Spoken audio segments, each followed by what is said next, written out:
This is a Film Stories original podcast. Love this podcast?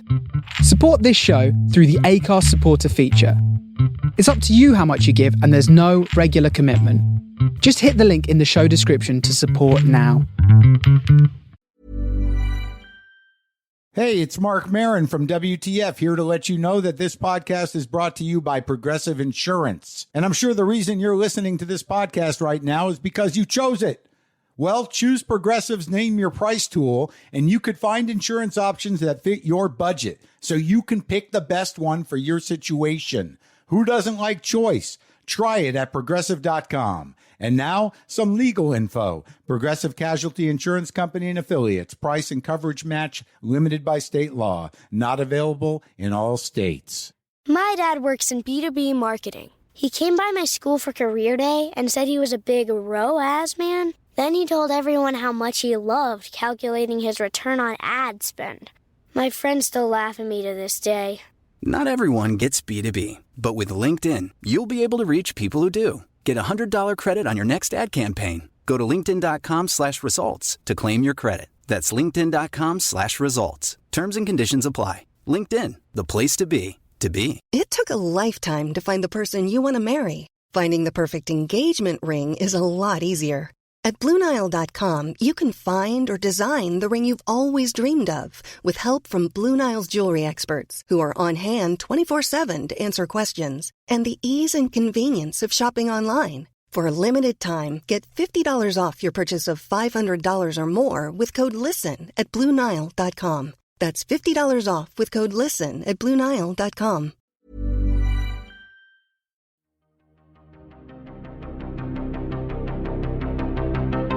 This is Writers on Film, the only podcast dedicated to books on cinema.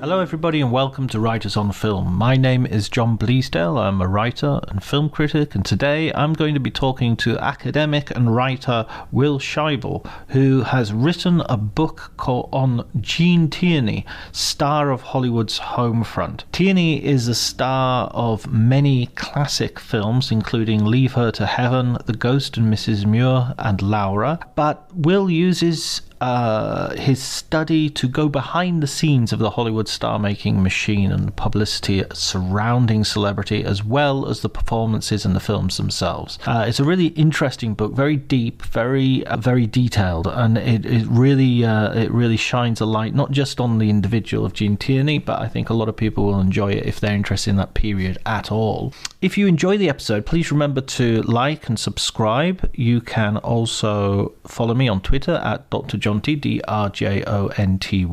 Before you do any of that, please enjoy the conversation.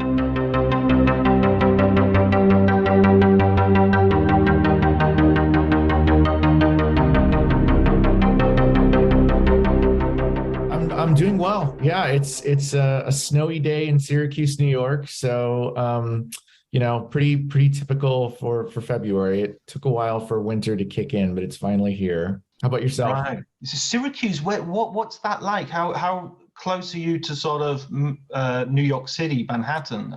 It's about 4 hours from the city. Right. So it's pretty much like central New York. Right, New York State. I never think, when you say Syracuse, New York, I'm thinking, oh, well, that must be just outside the city, but obviously not. It's the borough that nobody's ever heard of, yeah. Right.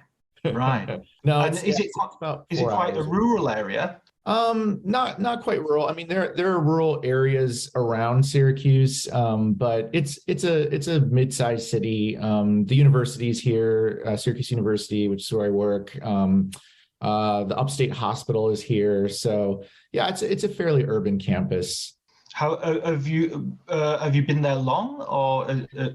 So yeah, I started in 2015. So I guess now I'm no longer sort of a new Syracusan, but it definitely feels like home. Yeah, I started in fall of 2015, about a year after I defended my dissertation. Right. And so where did you do your dissertation?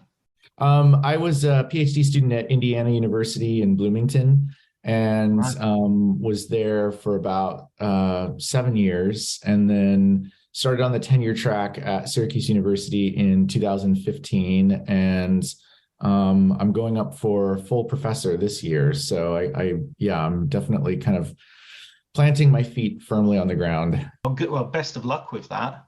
Thanks. And so your academic work is I could tell from reading your book, you're approaching film from an academic point of view. How did you sort of get into that as a sort of study path? I was a film studies and journalism double major in college at the University of Iowa. And at first I thought I wanted to be like a film reviewer, a sort of popular film critic. And the more I was taking the film history classes and film analysis classes at Iowa for my second major, the more I got interested in that kind of writing about film, sort of long essays and research. And so I thought, I might want to stick with this longer. So I've always been a cinephile, like a dyed-in-the-wool cinephile since I was a kid. So, thinking about movies was in some ways not new. It was just like a sort of formalized version of what I was already doing in my like non-academic life of just, watching movies, collecting movies, reading about movies. So I don't see like a clear separation in some ways between my academic life and my personal life.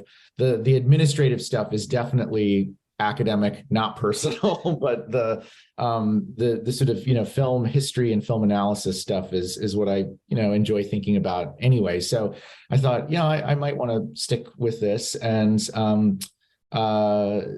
went to grad school at Indiana University, which has a really great film history program, and the rest, I guess, is history.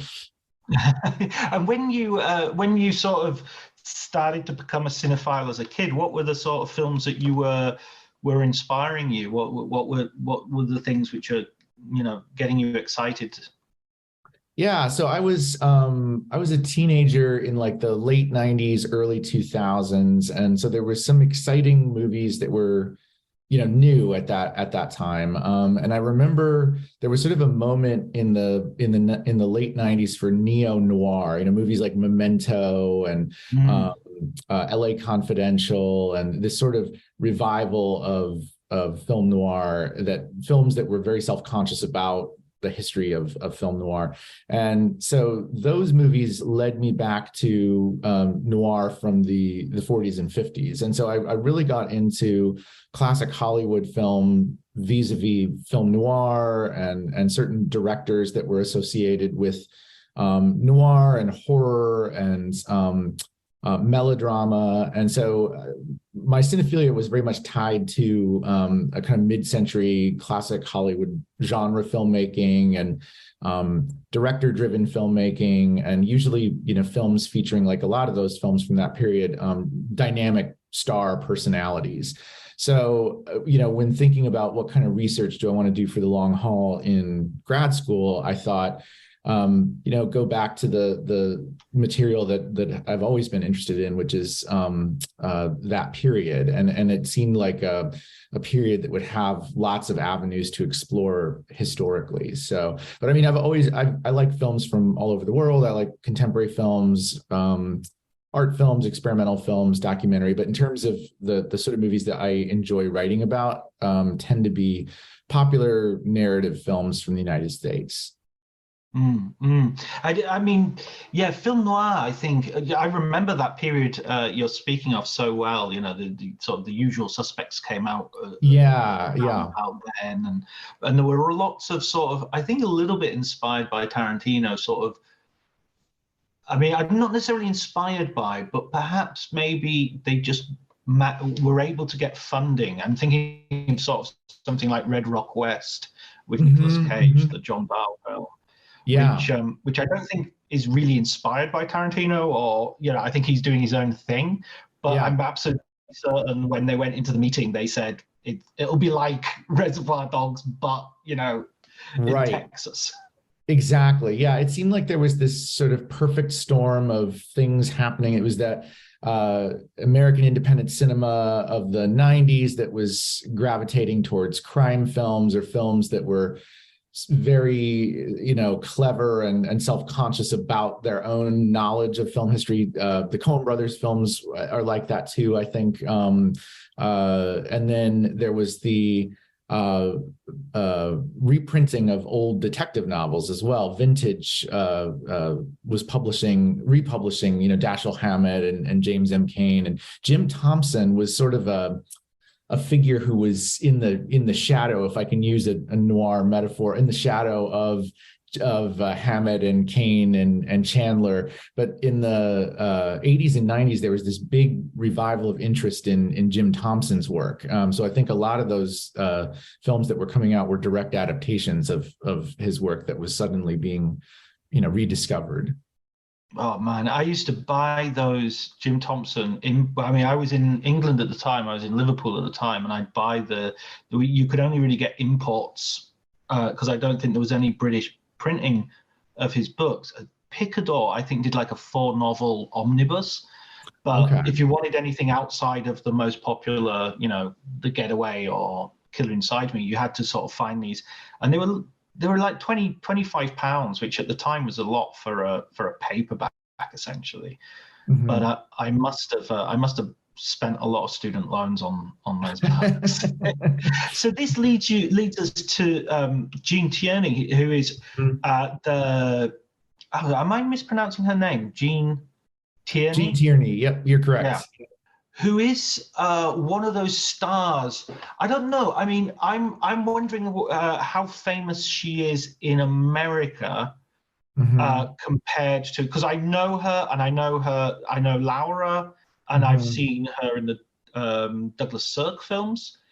But she's not someone on the sort of Rita Hayworth or Lauren Bacall scale of fame. But maybe that's because of my European perspective. How is it on your side of the pond? No, I think that's fairly similar to how she would be remembered, I guess, at the present in the United States. And that's partly why I want to write about her. Is she isn't quite as canonical a star as, say, Rita Hayworth or Barbara Stanwyck or Joan Crawford or Bette Davis, Katharine Hepburn. These stars that we associate with what Richard Dyer calls the independent woman type. Both on and off the screen, their star persona was,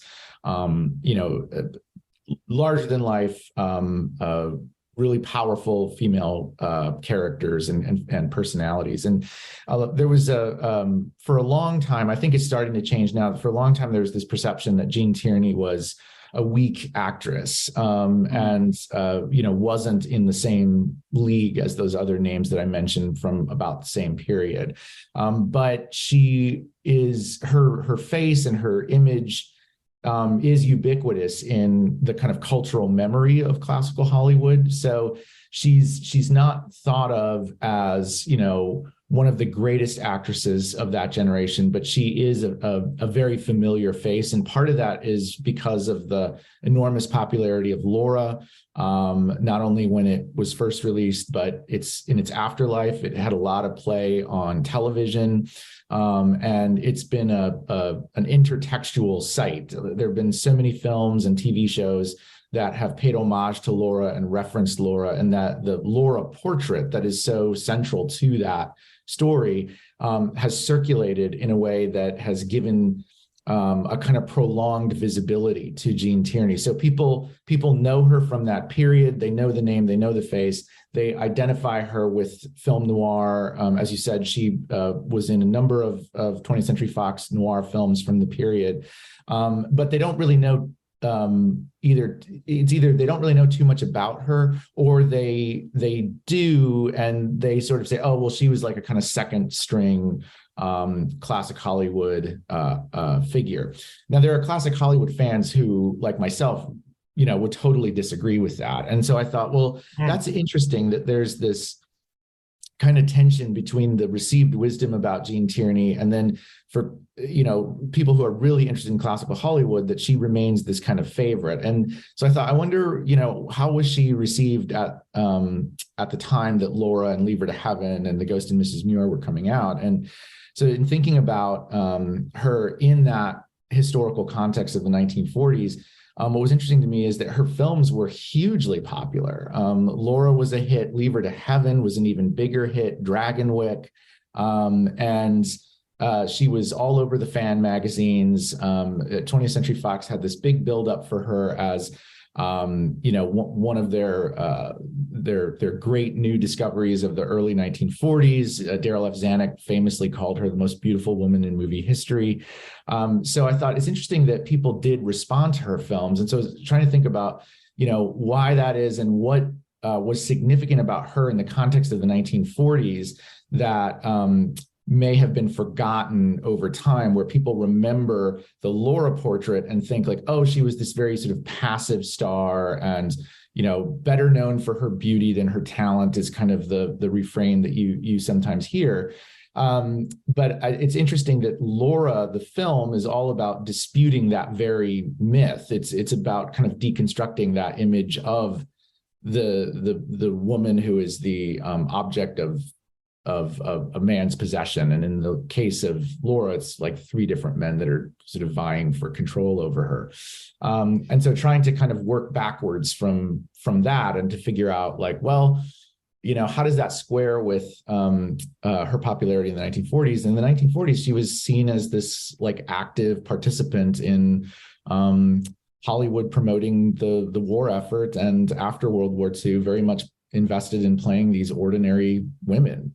Yeah, I mean, that's the thing that I found really interesting about the book is it's not like a straight biography. It's more about an anatomy of stardom, and the fact that it isn't this, it isn't.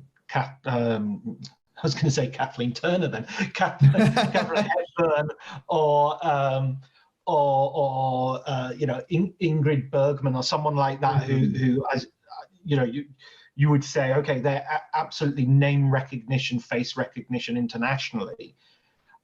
She's more of a, I don't know who I would put in that second string, because it's difficult, because I mean, I think of people like, say, Gloria Graham or maybe Miriam Hopkins, but then I think, well, Miriam Hopkins was massive in her time, so I'm not sure.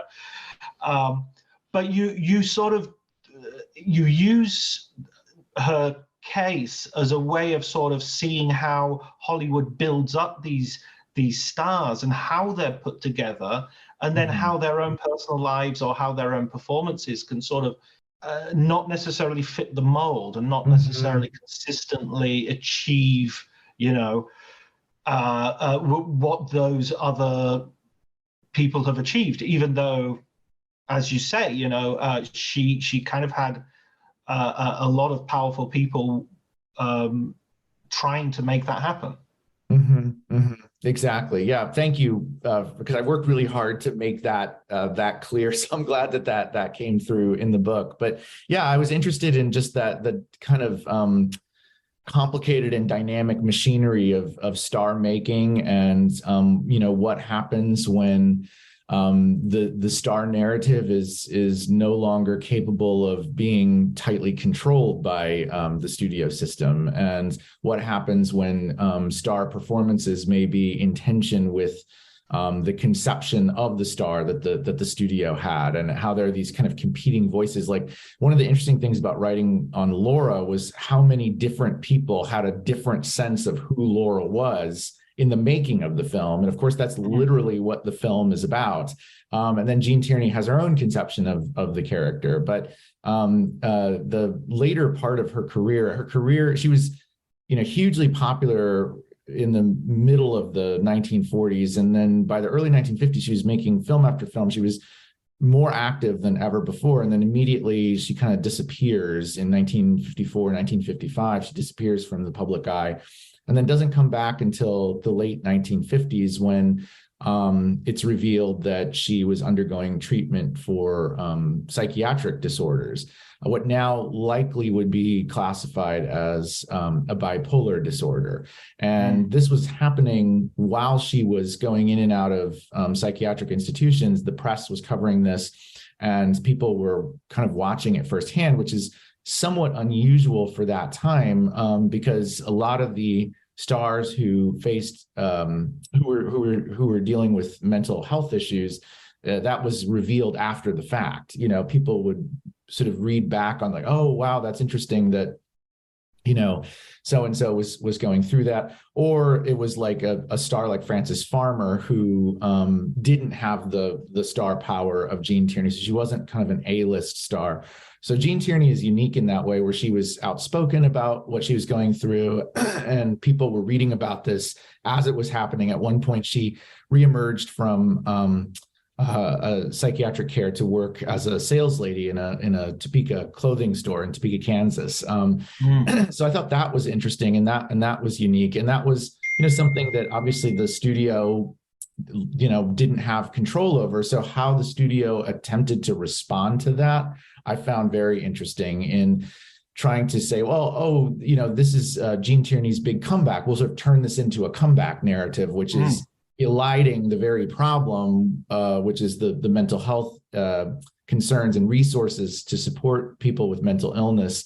That is the one thing they weren't really talking about. It's like, oh, she was just, you know, kind of heartbroken over her relationships that had dissolved by this point, and you know, framing it more as a woman with a broken heart who just had to kind of power through by continuing to work, as opposed to dealing with the systemic issue of mental health. Yeah, and there's got to be a sort of end point to that narrative, a happy ending, which is not necessarily, well, as you say, it might be part of the problem, having that pressure towards a perceived happy ending. Exactly. Yeah. And, you know, I mean, I guess the happy ending in some ways is that her films still, not all of them, but, you know, the really popular ones from the 1940s continue to circulate on classic movie channels, on DVD and Blu-ray. And there is you know, she's a beloved figure, albeit maybe within a more kind of niche audience of cinephiles and classic movie buffs. There's, you know, social media pages dedicated to her. So, you know, people, you know, do recognize that she was an important figure at that time, and people still love Laura and love Leave Her to Heaven. But you know, it's a shame that in some ways the sort of like the Gene Tierney, the tragic victim, I think has eclipsed a lot of her career. And, you know, as I tried to argue in the book, that's sort of a different way of talking about her in passive terms. Like, on the one hand, she's the most beautiful woman in movie history who isn't very talented, but is beautiful to look at. And then on the other hand, she's this, you know, poor, broken-hearted woman who just didn't have the strength to, you know, carry on under the trying conditions of her personal life, and was just exhausted. And so, but nevertheless, you know, has the sort of fighting spirit to kind of continue on. So both of those are two different ways of thinking about her in very passive terms. And so I wanted to try to recuperate some kind of agency or subjectivity there within the limited ways that I could, of obviously not knowing her, you know, having access to, you know, her you know, personal letters and things. I used her autobiography, her self-published, or her not self-published. The book's called Self-Portrait, but she published an autobiography in the late 70s that gave some insights. It was interesting when I was reading, because it was making me very much think of how this book arrives in a moment where we are having a conversation about stardom and about female, you know, on the one side, victimization, perhaps, on the other side, exploitation, and thinking specifically about how Blonde last year, kind of ignited a debate, which seemed personally to me, and I'm very aware now we're two guys discussing Blonde and female, but it struck me as being it was like there was Blonde really struck me as like a first wave of feminism movie. So that it was all about the woman as a victim, and the criticism of it was from a lot of people who quite rightly to some degree were coming at it from, we've had that first wave of feminism where we see the woman as victim, and now we want to see the woman as an agent and in some ways empowered. In a way, those are both narratives, and you kind of have to, lie. As I was reading your book, I was just thinking how a life doesn't necessarily just slot into an easy narrative. Yeah, and I was trying to walk that line of not taking a meta approach to the narratives that had been written about Gene Tierney and trying not to write my own narrative on top of that. But yeah, I finished the book well before I knew about the Blonde. Well, the Blonde movie, that's been that was a movie they were trying to get off the ground for a long time, but I had no idea that the book would come out right before Blondes. Otherwise, I might have mentioned something about that in the conclusion, because I think it does bring up all sorts of interesting things for, the way that star images are constructed and continue to be reconstructed long after the life of the star. And Blonde is a perfect example of that with Marilyn Monroe. I mean, I'd be curious to hear a little bit more about what you thought of the film. I have not read the Joyce Carol Oates novel that the movie's based on, but I had a lot of problems with the movie, and it wasn't because I wanted to see, Marilyn Monroe, the like, unproblematically empowered star, because in some ways she wasn't empowered working in the Hollywood studio system of the 1950s. I mean, there were all sorts of limitations on stars like Marilyn Monroe, but I found it to be a film that was just kind of reveling in the spectacle of her struggles rather than providing any kind of insights into the conditions under which those struggles were taking place. And that might have been the film that I personally would have wanted to see.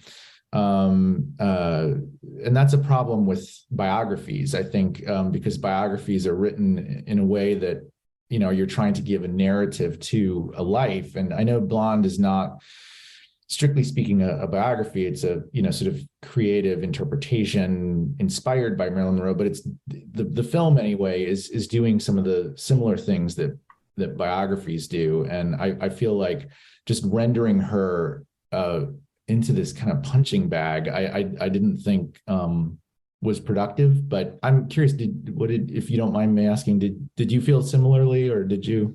No, I don't mind you asking at all. It's with a sense of trepidation that I offer my it's just social media has rendered this kind of conversation sometimes a little bit. But anyway, this is what I think. I thought it worked as a sort of compulsion style horror movie, in which she is literally sort of haunted by her own creation. Marilyn Monroe becomes the sort of Frankenstein's monster to her Norma Jean, and I find it incredibly sort of powerful and immersive, and just the way it looked, the way it felt. But at the same time, I'm very aware that I would get angry with a film that maybe didn't have so much panache, taking so many liberties with fact. And I know it's Joyce Carol Oates wrote the novel as a novel and was very distinct about that. And I thought Andrew Dominik's argument that he didn't put a disclaimer at the front of the film as, oh well, people should understand, and I thought he would have saved himself a lot of trouble if he'd just done that.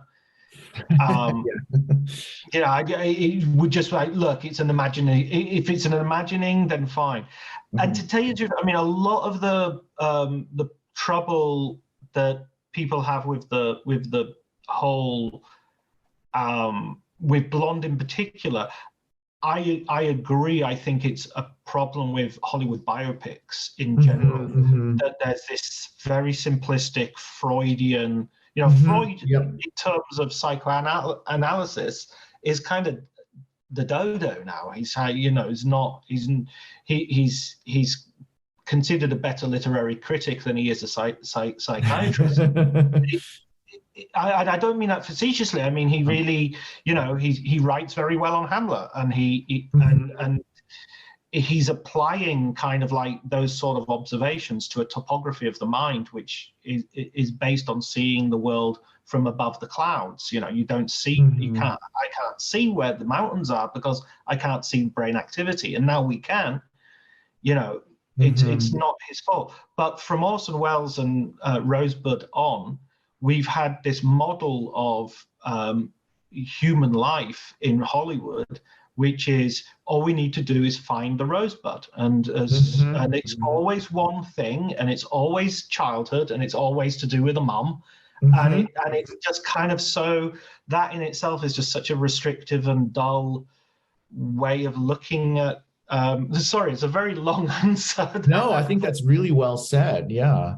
And that's really interesting. I had a problem with that kind of Freudian, the way it purports to kind of explain certain things in sort of traditional Freudian terms, especially at the beginning with her childhood. And I also had a problem with, and I realize this is sort of extra textual information, but my reaction to the film was somewhat visceral, after I watched it, and I'd heard, about the controversies and everything, but the things about the film that put me off in a strong enough way that I was just curious to read more about the film, which is not always what happens when I don't love a film. Sometimes I'll just be like, oh, that's done. But I was intrigued by just what Andrew Dominik was thinking when he made the film. I love The Assassination of Jesse James by the Coward Robert Ford, which is a film he made, I think is like 2 films earlier than Blonde. And I think that's a fascinating film about celebrity and myth making.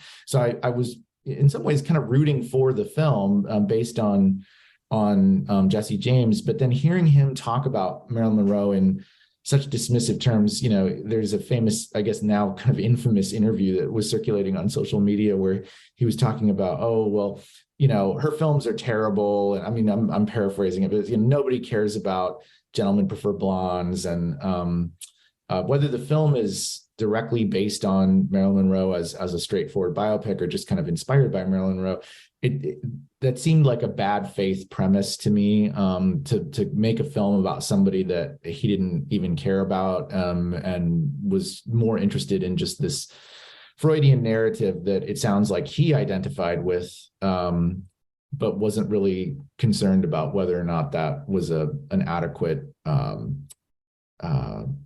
exploration of Monroe. Yeah, absolutely. No, I know the interview which he did himself no favors throughout the whole absolutely no favors at all. And it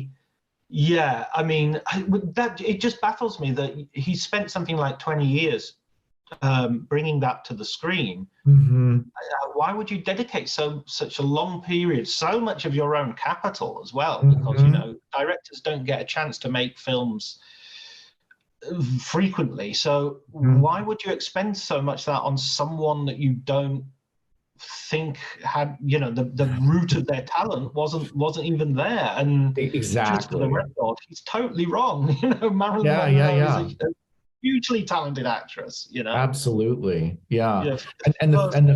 Oh, I'm sorry, go ahead. No, I was just from what was it? All About Eve. She turns up in a small role in All About Eve, and she just immediately burns a hole in the screen, and it's amazing, Yeah, and going back to Noir, my favorite of her films, favorite of her performances, at least if I were asked that question right at this moment, I would say Don't Bother to Knock, which was her first, not her first film, but her first starring role in which she's, the lead.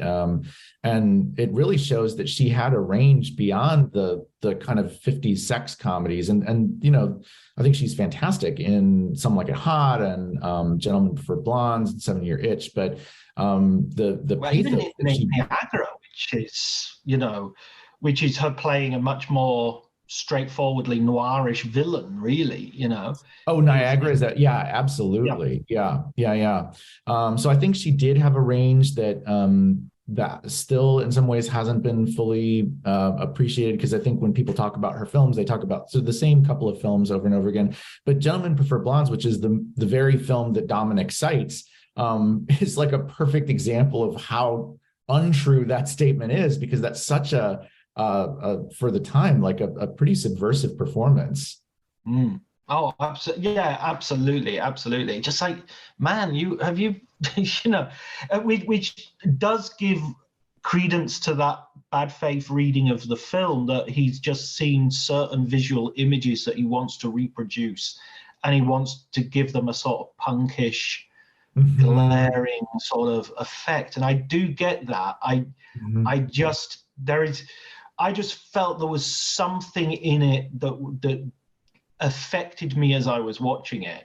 I'm not sure if it had anything to do with Marilyn Monroe. And I know a previous guest, Sam Wasson, got very agitated and angry, and I totally get that, totally rightfully angry, in terms of the rape scene with the studio head, because as far as he was concerned, as well as, the various, just the whole idea of how we depict rape these days, but also he was like, that never happened. That's actionable. That's a lie. That's not true. That's totally, and he saw it as sort of a corrosive view of Hollywood as well, that Hollywood is this place where this is this happens everywhere. And yet in the post-Weinstein world, that's all too credible. But at the same time, if everybody's doing it, Ryan Reynolds here from Mint Mobile. With the price of just about everything going up during inflation, we thought we'd bring our prices down. So to help us, we brought in a reverse auctioneer, which is apparently a thing. Mint Mobile Unlimited Premium Wireless. How to get 30, 30, bit to get 30, bit to get 20, 20, 20, bit to get 20, 20, bit to get 15, 15, 15, 15, just $15 a month? Sold! Give it a try at mintmobile.com/switch. $45 upfront payment equivalent to $15 per month. New customers on first 3-month plan only. Taxes and fees extra. Speed slower above 40 gigabytes. See detail. My dad works in B2B marketing. He came by my school for career day and said he was a big ROAS man. Then he told everyone how much he loved calculating his return on ad spend. My friends still laugh at me to this day. Not everyone gets B2B, but with LinkedIn, you'll be able to reach people who do. Get $100 credit on your next ad campaign. Go to linkedin.com/results to claim your credit. That's linkedin.com/results. Terms and conditions apply. LinkedIn, the place to be, to be. Anybody particularly bad if it's so, if it's so universal, whereas that idea that it's universal actually kind of provides cover for the individuals who are doing this. Right. Yeah. And that the studio head in that scene is Daryl Zanuck, who is Monroe, like Gene Tierney, also worked for Fox, and so there's an interesting kind of connection there in some ways with the Fox's continued interest in a certain kind of so-called sex symbol, and Zanuck was famous for these, I guess they call it casting couch. There's some kind of euphemism for Zanuck's reputation, which at the time I think was, he was sort of seen as like a ladies' man, and I think that is also kind of covering up the insidiousness of what was going on behind his office doors. I don't know, personally, I haven't done enough research on Marilyn Monroe to know about the nature of his relationship with Monroe. But yeah, I mean, that scene it did feel gratuitous to me, early on in the film. And, I mean, especially because, we know that this did go on and does go on. I wasn't sure why they needed to just sort of have yet another, I guess at that point, the film is sort of one of the first of many scenes of Monroe being, graphically degraded. Yeah, absolutely. And I mean, bringing it back to Tierney and your book, because we don't want to wander too long in the swamp of Andrew Dominik's imagination. And I have a lot of admiration for the man. I love his other films, and I've interviewed him in the past, and is a fascinating. Oh wow! He is he's a man from a certain era, I think, with a certain mindset, and he's not. That interview was a real showcase of someone not really listening, not really, exactly. Yeah. I think there was a defense to be made of the film, but it did require some, okay, I see what you mean, but, it was like, no, I don't see what you mean at all, But returning to Tierney and her status, because what's interesting, I found, well, there were two aspects that I'd like to sort of get you to expand on a little bit for our listeners. Sure. One is the way that she sort of goes from playing ethnic roles of a sort of Oriental nature and constructed, and then has to sort of somehow get out of that because it's a little bit of a cul-de-sac.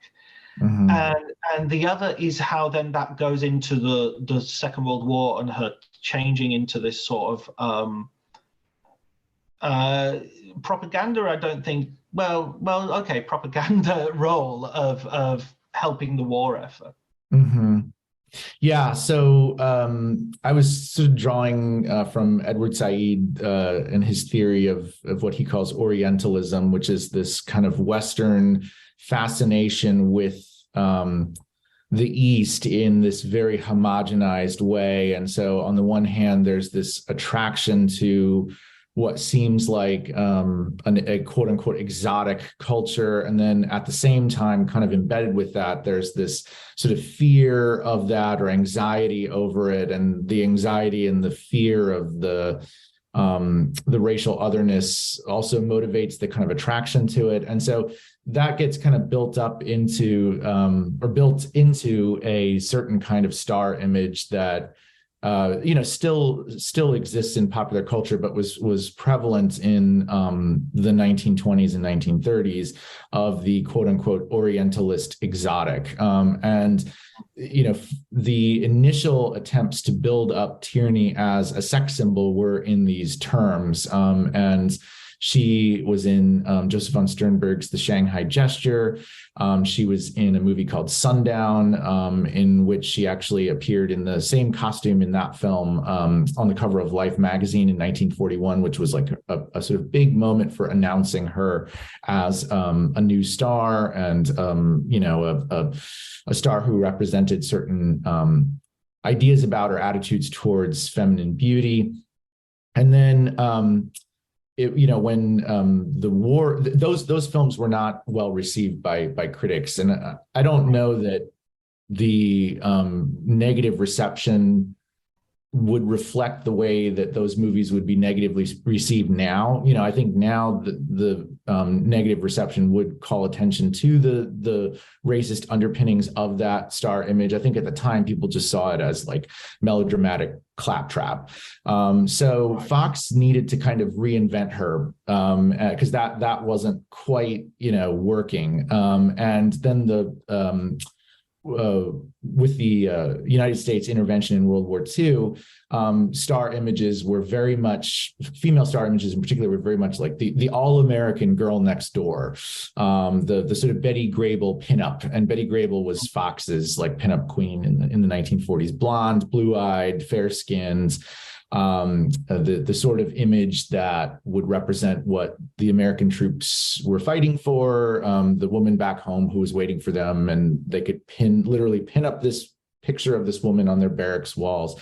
So Fox had an opportunity to reinvent Tierney in terms that were compatible with the war effort, but it's just a kind of reframing of her sexuality rather than representing a kind of sexual otherness in racialized terms. It's a kind of sexual familiarity where she's the girl next door, she's the pinup. And so in the early 1940s, there's a film, 1942, the same year that the United States enters the war, called Rings on Her Fingers, where she's very much a kind of all-American type. She's like a working class girl from Brooklyn, and there at least one scene where she appears in a bathing suit, and that became part of the promotional campaign for that film of, Tierney in these swimsuit poses and things like that. And so that, I think, informed the trajectory of her career over the next few years as,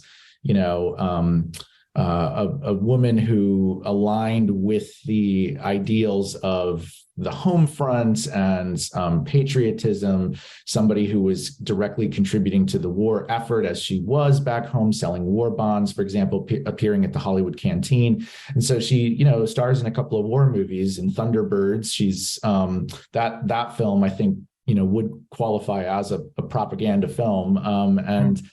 She's very much kind of playing that type. And so it was a way of, not exactly changing her star image, but adapting the sex symbol from the exotic other to the American pinup that who personified certain ideas about the home front at that time. And when she comes out of there and it's in the post-war situation. A lot of people view, and I think you make this clear in the book as well, that sort of film noir and the femme fatale is a kind of reaction to that changing image of the woman. It's sort of like we've had the woman in the workforce, men have been away fighting wars. Do we trust the women have been, suddenly there's gaps and secrets, and we have to take things on face value or not. And she sort of slips into that role as well as the femme fatale. Exactly. And it's interesting that so many people think of her as a femme fatale via Laura. But much like the movie Gilda, I just taught Gilda in my film noir class, so that's kind of on my mind. Both Laura and Gilda are about women who are presumed to be femmes fatales, but who actually aren't. Laura and Gilda are actually, women who are being manipulated by the men around them who are kind of casting them in these roles, as opposed to being the manipulator or the sort of siren seducer. But then, after World War II, Gene Tierney does play sort of a bona fide femme fatale in a movie called The Razor's Edge, which is not a film noir, but a kind of post-war male melodrama about a veteran. In the film, it's a World War I veteran played by Tyrone Power, but it comes out right after World War II, so it kind of has that post-war resonance. And she is playing in that film, a kind of straightforward, bad, quote unquote, bad woman. But an interesting film that comes out around the same time is Leave Her to Heaven, which, other than Laura, is probably her most famous and well-regarded film now. And it was a huge hit in 1945. And, that film is famous for all the bad stuff that she does in the movie, most egregiously being she allows her brother-in-law to drown while purporting to teach him how to swim. But her brother-in-law, who is a child, who's a child, yeah, exactly. He's like a preteen.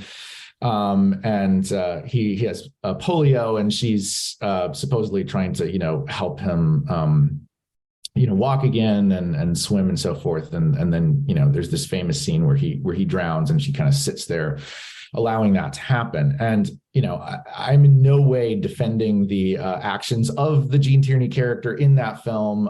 Ellen Barrett does lots of, that scene in particular is not something that I am endorsing or excusing or anything like that. But I do think that film gives us a kind of like double reading of Ellen, the character that Gene Tierney plays. And I think, on the one hand, you could read it as another bad woman like the character she plays, Isabel, in The Razor's Edge. But unlike The Razor's Edge, there's a kind of context that the film gives her for what she's doing that I think would challenge the view of her just being kind of bad for badness's sake. I mean, she's clearly disturbed in the film, and there's a way that her disturbed state and also the disturbances that she creates in the film sort of bring to light the sort of boys club world that she's thrust into as Cornel Wilde's new wife, where, he completely ignores her in his sort of, cabin in the woods, which looks like something out of, an old boy's life magazine. He's perfectly content to just hang out with his younger brother and the groundskeeper. And, I don't want to say you're sympathetic to Ellen, but there's a way that Ellen becomes the most interesting, powerful, dynamic character in that film. So she is the center of the film. She's not just there as a foil for the male protagonist like she is in The Razor's Edge, where her badness is set up to show how fundamentally good the male hero is. Whereas in Leave Her to Heaven, I would call it, more disruptiveness than badness, exposes those kind of contradictions and those tensions in the immediate post-war era of, rechanneling the woman in the public labor force back into the home, and then also kind of taking away some of the responsibilities that, she would be expected to perform in the home, because she doesn't really have an opportunity to do anything in Cornel Wilde's cabin in the woods, and so she's kind of just left to go mad under these conditions, or rather, it exacerbates the sort of psychological state that she was already in. I don't know. I'm prone to a little bit more of a wicked reading of that film. I think in your book you make a very good point about her husband being so excited that the brother is in the next room banging on the wall. Yeah. I'm like, oh, brother, God almighty! I thought we were going to actually get down to doing something here. Fishing with this guy. Yeah. I'm a babysitter now. And I think the film itself sort of does that in that there are a lot of films from this era which it's difficult to read because you're looking back. So you're not necessarily, you're looking at some things with a sort of, oh, this is so Blue Velvet, and this is so right, yeah, white fences and all the rest of it, and you're supposed to be looking for the Severdea, you're supposed to be looking for the worms in the undergrowth. So that could be just my perspective, but on the other hand, it just seems like it's so that relationship is portrayed in such a sort of TV fashion, if you like, a sort of straight out of an advertising. Absolutely. An advertisement from Life magazine or something. Yeah. And then the look of the film, the look of her. See, for me, Tierney's image, and this is just personally to me, the one that is burned into my head is that picture of her on that lake with those colors. When she's in the white robe and the sunglasses. Exactly. Yeah. Even more so than the portrait, I think. Yeah. And that just might be an accident of in what order I saw the films, or not necessarily when I saw them or whatnot. But it's a really interesting film. That I love that film. I love her performance. I think it's her greatest performance. Right. I love that film too. I mean, people always ask me, what's your favorite Gene Tierney film? And, I always want to say, well, the film I would start with is probably Laura, because, it is the iconic role. It's kind of her signature role. But I think her best performance is in Leave Her to Heaven, because it's a much more complicated character. And I also, really love The Ghost and Mrs. Muir, which came out a few years later. And so if I had to pick a favorite, it'd be probably one of those three. But in terms of the performance that I think is the most compelling, I think it's got to be Leave Her to Heaven. And yeah, I also, as somebody who grew up, aware of that kind of double reading of seemingly beautiful middle class life, right? The Blue Velvet, Twin Peaks kind of thing. I was sort of predisposed to look for that in Leave Her to Heaven, and I do think it's a kind of like proto-Lynchian melodrama in a way. I think that the people that made the film, I'm not sure what they intended. I'm not sure what John Stahl or Zanuck intended with the film. And much like Laura, there are these kind of competing conceptions of Ellen, the character. And I tried to kind of reconstruct that in the book. But one of the kind of common themes in all of those different attitudes towards her is, whether they realize it or not, I don't want to say siding with Ellen, but there's a kind of fascination with Ellen that all of the people who made that film, and Tierney herself was very proud of that role and really admired the film, that suggests, there's something wrong with this, Life magazine, boy's life, picture perfect view of the vacation home, and Tierney's perverse, disruptive presence, I think, just makes that sort of luridly apparent. Yeah, and it's like the morality of beauty as well, because it's like, okay, she did a really bad thing, but she's so beautiful. It's like the halo effect. No matter what a beautiful person does, you're willing to give them you're cutting them much more slack. And I even think that the title is right. Exactly that. It's like, I don't want to be the one to throw the first stone.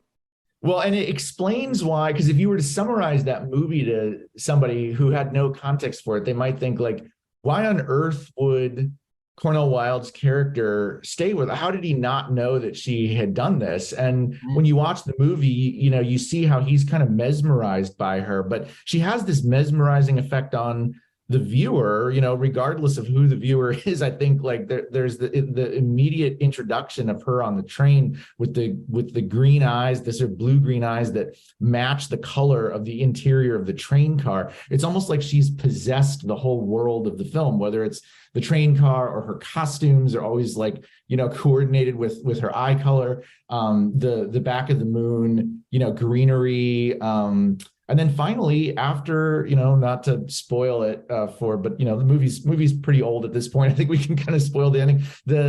After her death in the courtroom scene, it seems like she's still somehow from beyond the grave, controlling the environment. The courtroom has that same kind of,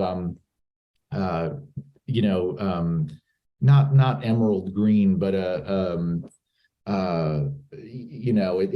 looks like the trees in Back to the Moon. It looks like the train car. It looks like her eyes. So it's hard to read that, seemingly happy ending as a totally happy ending. It's like Ellen is still a force to be reckoned with, whether she's, alive or not. Absolutely. I could talk all day about this one. It's a really interesting book, and it's a really interesting actress who I think deserves a lot more actor, I should say, deserves a lot more recognition, I think. But I do have to. We do have to close off this conversation. Okay. So I'm going to ask you my final question, which is recommended film, book / books. Okay, so I can recommend 3 quickly off the top of my head that I read in the last year, all from 2022. For people who are interested in star studies monographs, like my book on Gene Tierney, which is not a biography, but a kind of historical and critical study of like how a star image operates or how a performance creates meaning. I would recommend James Naremore's Some Versions of Cary Grant, published by Oxford University Press, which is a beautifully written study of Cary Grant's performances. It's more of an acting study than a star study, but it offers a view of Cary Grant that is much more multifaceted than the typical view of Cary Grant just playing Cary Grant, like he's always playing that same sort of charming, debonair figure. Here, Naremore looks at him in screwball comedies, in the darker films with Hitchcock and his Cockney roles, makes a really persuasive case for just what a nuanced actor he was beyond being such a charming personality. So that would be one. Another one is called Immortal Films by Barbara Klinger, which is published by University of California Press. The subtitle is Casablanca and the Afterlife of a Hollywood Classic. So it's not so much a production history of Casablanca, and there's been a lot of work that has done that. It's an analysis of how Casablanca became a classic in the aftermarket through television broadcasts, radio adaptations, home video releases, the Humphrey Bogart cult, and how canons are shaped by these external forces, these agents in the aftermarket that give a film a life beyond its premiere, its initial premiere. And so that's a fascinating film, a fascinating book just about, it's about Casablanca, but also just about how films develop their reputations. And then the last book I would recommend is from the BFI Film Classics series that Bloomsbury publishes, and it's the volume on Sunset Boulevard by Steve Cohan.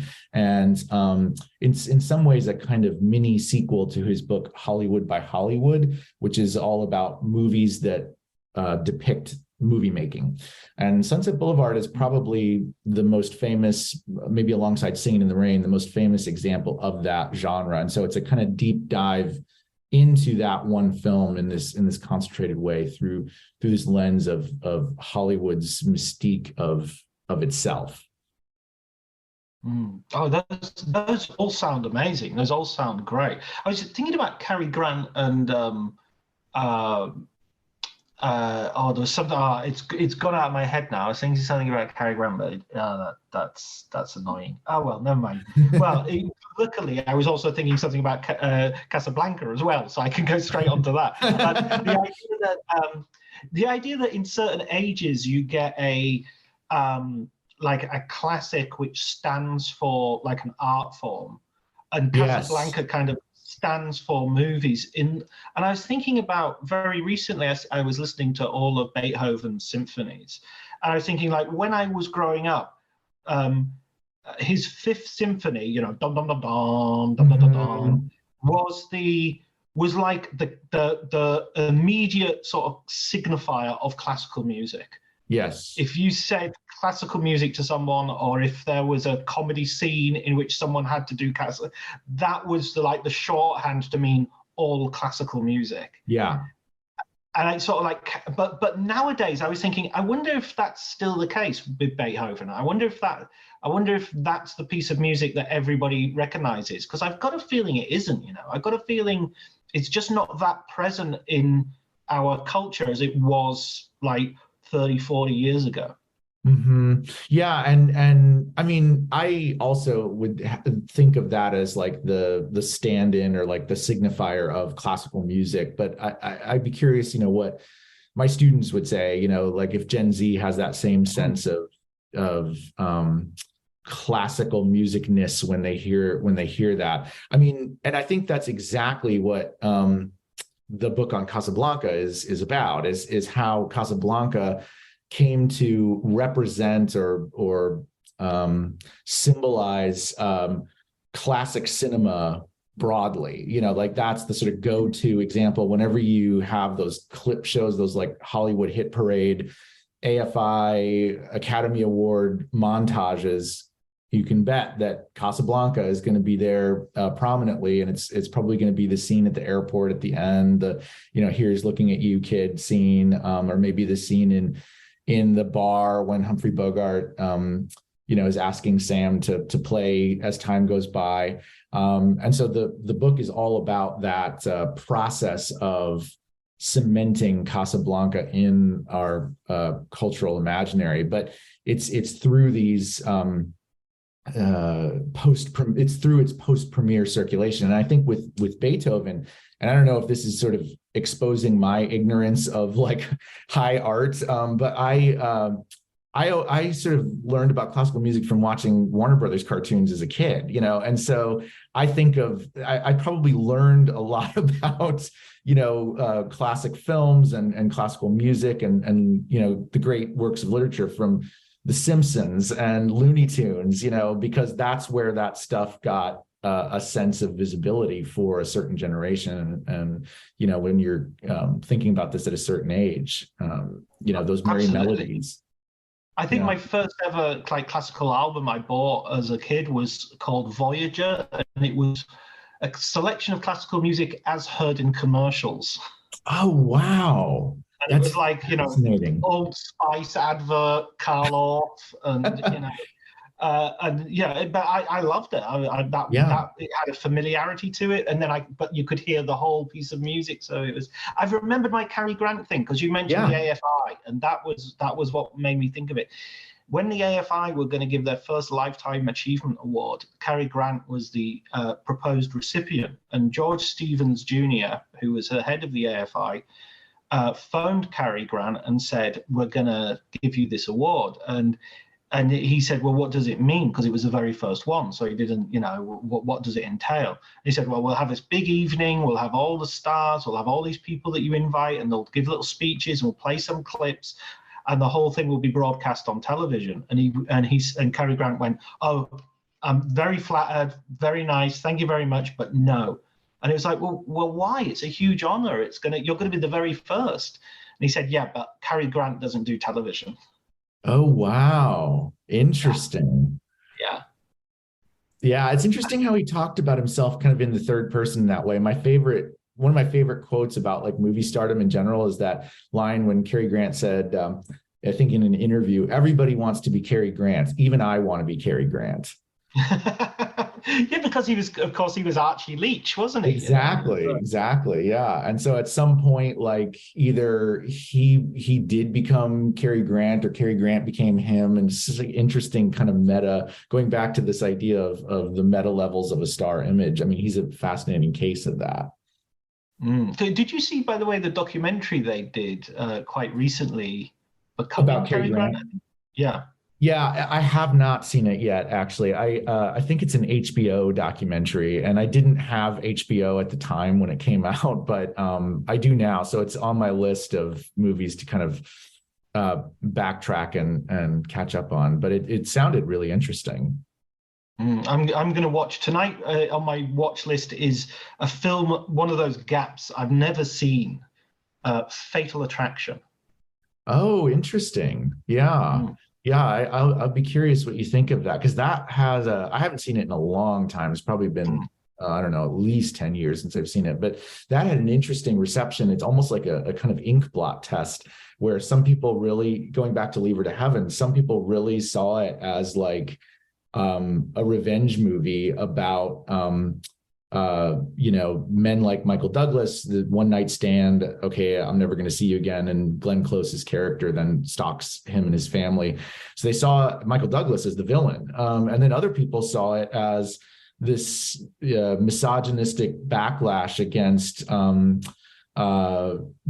feminist movements of the 1980s, where we have independent single career woman who is presented as quote unquote hysterical. So it's an interesting, you know, movie to show people and say, okay, who's the real villain in this film? And I've posed that question to students, and they have a mixed reaction. I have never taught the film, but I've shown sort of clips from it. And I once had an older student who remembered seeing it when it came out. And she said, yeah, I would go to parties and people would be like, what are you talking about? Like, Michael Douglas is totally the bad guy in that. I mean, I know from, I read a book called Is That a Gun in Your Pocket? About female executives and the sort of powerful people in Hollywood, the executives, the producers, and that film was really developed by quite a powerful backroom team of women. Oh, really? Directed by Adrian Lyne, but I think the script is partly written by a woman, if not entirely, and the producer was a woman. And there was a real thing that they were testing the movie, and it was much, much more even-handed, and it wasn't working. And they took out the sympathy parts and made her into more of a villain. So there was a real sense of like, oh, we've got a huge hit, but we've got a huge hit with a film we didn't actually start off making. Wow, that is super interesting. Yeah. It's Rachel Abramovitz is the writer of the book. Former guest of the podcast. Oh, great. Okay. I'll have to go back. Just to advertise as many episodes as possible, George Stevens Jr., former guest of the podcast. Fantastic. And Andrew Dominic as well, since you said that you interviewed him, or was that in a different context? That was in a different context, okay. I'm afraid. He hasn't written a book, so he doesn't get on. Oh, sure. Yeah, of course. Very strict. Very, very strict. He's like knocking on the door all the time. Andrew, go away and write a book, then come back. Brilliant. Well, Will, it's been an absolute pleasure talking to you. Likewise. It's always great. Always great to talk to someone who's so well versed and such an expert in his stuff. A brilliant topic as well, I think. Oh, well, thank you so much. I really appreciate the compliment, and this was a real pleasure to do. So thank you for having me on the show and spreading the word about the book. Yeah, hopefully we'll have you on for the next one as well. I'd love to come back anytime you want to have me.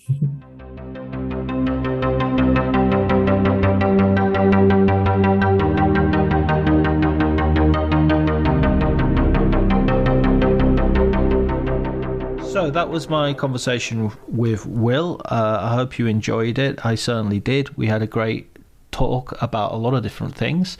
I will be back next week with a really good episode, a totally different episode, a totally different subject. We're going from Gene Tierney to Godzilla. So if you like all your monsters huge and particularly destructive and Japanese, then I'm sure you'll enjoy the next episode. Until then, please take care.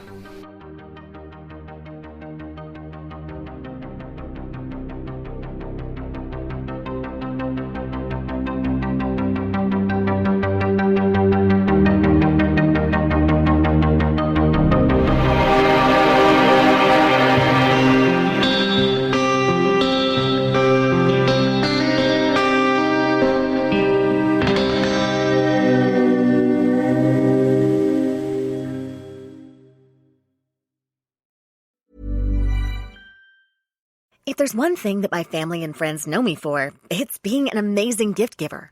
I owe it all to Celebrations Passport from 1-800-Flowers.com, my one-stop shopping site that has amazing gifts for every occasion. With Celebrations Passport, I get free shipping on thousands of amazing gifts. And the more gifts I give, the more perks and rewards I earn. To learn more and take your gift giving to the next level, visit 1-800-Flowers.com/ACAST. That's 1-800-Flowers.com/ACAST. Hey, it's Mark Marin from WTF here to let you know that this podcast is brought to you by Progressive Insurance. And I'm sure the reason you're listening to this podcast right now is because you chose it. Well, choose Progressive's Name Your Price tool, and you could find insurance options that fit your budget, so you can pick the best one for your situation. Who doesn't like choice? Try it at Progressive.com. And now, some legal info. Progressive Casualty Insurance Company and Affiliates. Price and coverage match limited by state law. Not available in all states. My dad works in B2B marketing. He came by my school for career day and said he was a big ROAS man. Then he told everyone how much he loved calculating his return on ad spend. My friends still laugh at me to this day. Not everyone gets B2B, but with LinkedIn, you'll be able to reach people who do. Get a $100 credit on your next ad campaign. Go to linkedin.com/results to claim your credit. That's linkedin.com/results. Terms and conditions apply. LinkedIn, the place to be, to be.